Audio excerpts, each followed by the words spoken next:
there are things I'd like to continue, and that would be dependent on also of the president that I will support.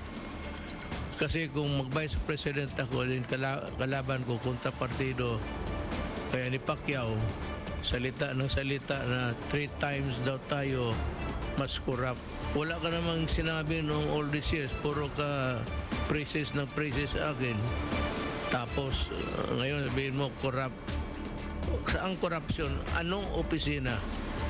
Kasi pagkaalam ko wala. DPWH noon was really had the notoriety of pero wala akong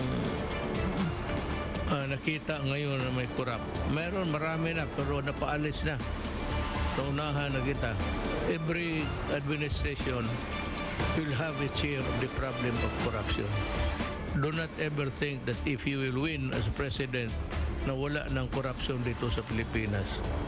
And for your dream of giving everybody houses in 6 years' time, just like what Senator Enrile said, good luck na lang. You must be dreaming. The Newsday continues here on One News Now. I'm Charles Lejano.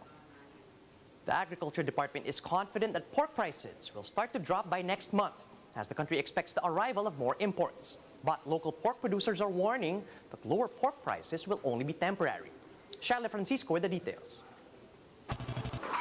Pork sales remain slow in wet markets, with prices still beyond the budget of most consumers. Based on the Agriculture Department's price monitoring, liempo is still at 330 to 390 pesos a kilo, while kasim is being sold at 310 to 370 pesos. Though imports have been arriving, retailers say it did not really decrease market prices. May dumating na bang marami? Kasi ganun din eh. Wala namang pagbabago sa presyo. Baka yung mga supplier namin silang mas nakaano dahil mababa kuha nila. Pero ang pasa nila sa amin, ganun pa rin. Still, the DA remains optimistic that prices will go down starting next month. This as the Interagency MAV Management Committee releases the guidelines for the arrival of the additional pork imports.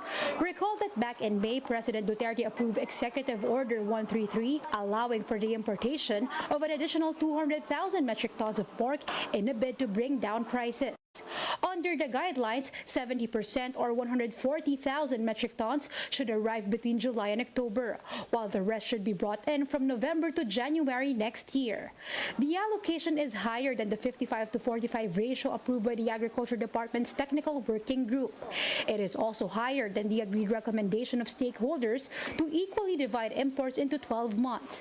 But the DA defended the approved guidelines, saying bringing in a bulk of supply is needed to see a significant impact on prices. It should be substantial to the point na itong imported pork nito is nearing those prices before the spike. The DA is expecting prices to go down below 300 pesos once the bulk of the imports arrive by the third quarter.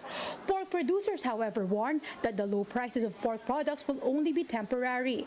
They expect the prices to shoot up again by next year. Pagka dumating yan ngayong August up to December, sigurado madi-discourage. At bababa ang presyo ng karne, maaaring ngayong taong ito. Pero next year, diyan, lalong magsasaper ang ating mamimili. Pagkat aatras ng pag-aalaga, titigil, ang marami nating magbababoy. The DA is banking on its hog repopulation program to ensure that prices will remain low after the arrival of all imports. Shaila Francisco, we are One News. Senator Frank Drilon says the administration's troll farms have already sprung into action to avoid public support for PNoy. In an interview with the Chiefs, Drilon, a Liberal Party member and a self-professed Dilawan, said that he's confident that the contribution of the Aquino family will be recognized in the country's history. Although he also insisted that pro-administration trolls are now working hard to sway public opinion against former President Noynoy Aquino. They are already at work. Hindi mo nang pinalagpasan ilang araw. The troll farm is already at work. The defenders of this administration are already at work.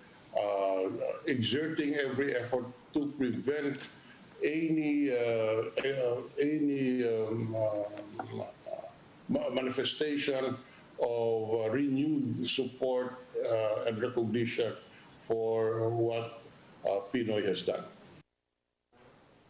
Meanwhile, the efficacy of Chinese vaccine brand Sinovac is once again under scrutiny. This as at least a dozen doctors fully vaccinated with Sinovac have died due to COVID-19 in Indonesia. Cherry Salazar with the story. On Monday morning, 1 million more Sinovac shots arrived in the country. The Philippines now has 12 million doses of the China-made jab, a lion's share of the country's total stockpile.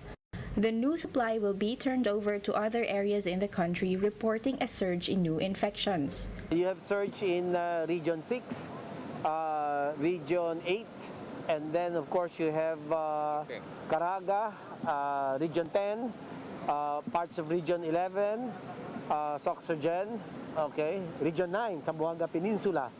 But the efficacy of Sinovac's vaccine Coronavac is being put into question again. This as more than a dozen doctors in Indonesia, all fully vaccinated with Coronavac, died of COVID-19. The archipelago is dealing with an outbreak of the Delta variant. Just last week, 350 physicians and healthcare workers also jabbed with Coronavac still got infected. But Dr. Maria Consorcia Lim Quizon of the National Immunization Technical Advisory Group, or NITAG, said that manufacturers are still studying the efficacy of their vaccines against the new variants. But she vouched for the safety of all vaccine brands. Habang lumalabas yan, doon pa lang pinag-aaralan eh. This is a race against time na magbakuna tayo at hindi mangibabaw na mas marami yung variants kesa doon sa COVID-19 na original. The local FDA said Pfizer is 88% effective against the Delta variant, while AstraZeneca has a 60% efficacy against the variant first reported in India. Pending data on Sinovac's efficacy against the Delta variant, Duque says the government's position on the issue remains the same. By and large, yung pa rin ang position nila, still efficacious or effective pa rin against hospitalization, preventing hospitalization, and preventing deaths. Malacanang is also confident that what's happening in Indonesia will not result in vaccine hesitancy in the Philippines. In a briefing, presidential spokesperson Harry Roque said Sinovac vaccines are not only approved by local regulators but also by the World Health Organization. The Octa Research Group, which recommends that GCQ be maintained in NCR+, said the country must stand on guard in anticipation of the Delta variant. Cherry Salazar, We Are One News. PHIVOLCS clarifies that no volcanic smog or VOG from the Taal volcano reached Metro Manila on Monday or over the weekend. Speaking on Radyo 5's Filon, PHIVOLCS OIC Renato Solidum explained that the smog from Taal's sulfur dioxide emissions does travel, but only following wind direction. Solidum also said that over the weekend, smog only remained around 2 kilometers from the Taal volcano and did not reach NCR as the wind was traveling in the other direction. He also clarified that the advisory released yesterday on the volcanic smog was only to warn residents who lived around the area affected. Solidum also added that the haze or thick fog witnessed in the metro may have been caused by high industrial or vehicle emissions. Ang nangyari po ay makulimlim din ang panahon dahil ang ulap ay mataas at yung direksyon din po ng hangin mula sa Taal Volcano ay papuntang northeast, no? At hindi po papuntang Metro Manila.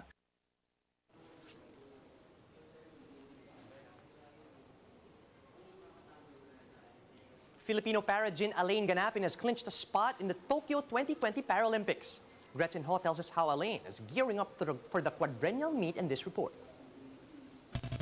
He might be under quarantine, but instead of resting in his hotel room, PNoy Para-jin Allain Ganapin makes the most of his time by working out. He had just booked a ticket to the Tokyo 2020 Paralympics after the organizers approved of his bipartite application. The bipartite commission invites top athletes deemed deserving of a slot even if they didn't formally qualify.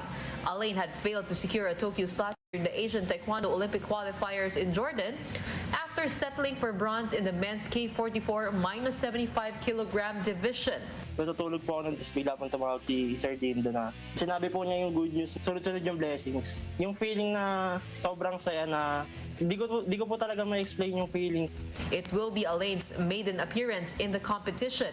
He is the second Pinoy to become a Paralympian following swimmer Ernie Gawilan and the first Filipino para-taekwondo jin at that. But the road to Tokyo wasn't smooth for Allain. During the pandemic, he had no one to spar with. And he also had to lose 15 kilograms to enter the under 75 kilogram category. Hindi kaya ng doble kahit talaga kailangan po triple. Yung sa ensayo.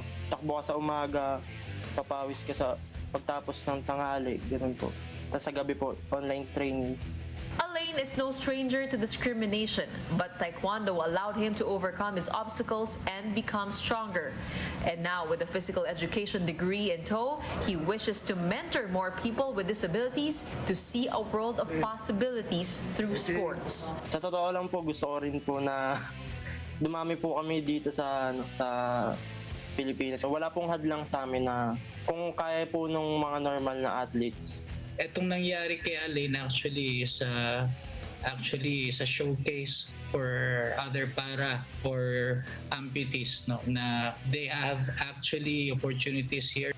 After quarantine, Allain will join Olympian and Taekwondo vet Kurt Barbosa in a bubble training in Laguna. The Tokyo 2020 Paralympic Games will be held from August 24 to September 5. Gretchen Ho, we are One News. And those are the top stories at this hour. Join us again later at 12 noon as we continue to monitor the day's biggest stories. You can also catch One News on Signal Play. Just register for a free account at www.signalplay.com so you can stream One News live anytime and anywhere. I'm Charles Lejano. Mask on, wash hands, and stay safe, Philippines. We are One News.